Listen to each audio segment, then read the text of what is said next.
অদ্ভুত কাণ্ড দেখেন।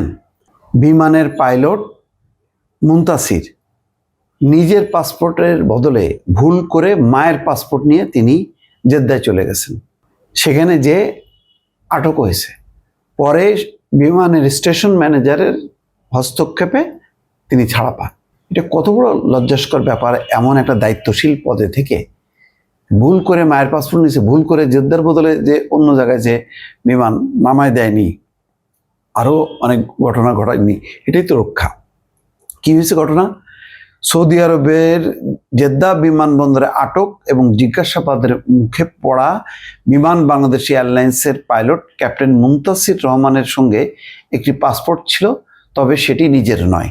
তাড়াহুড়োয় ভুল করে তিনি মায়ের পাসপোর্ট নিয়ে যান বলে কর্তৃপক্ষ জানিয়েছে। তাড়াহুড়ো কেন? এটা তো যেহেতু সবসময় ফ্লাইট করেন, তো তার ব্যাগের মধ্যে থাকবে।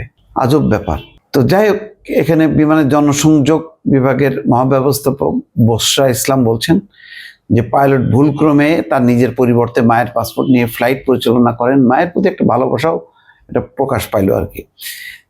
জেদ্দায় ইমিগ্রেশন পার হওয়ার সময় বিষয়টি শনাক্ত হয়। পরে বিমানের জেদ্দা স্টেশন ম্যানেজারের হস্তক্ষেপে তার জিম্মায় তাকে ছেড়ে দেওয়া হয়। এখন তিনি হোটেলে অবস্থান করছেন। এটা দায়িত্ব জ্ঞানহীন একটা কর্মকাণ্ড। এটা কি বলবো, এই ধরনের ভুলে এটা বিমানেরও তো যায়, নিজেরও মান সম্মানটা চলে যায়।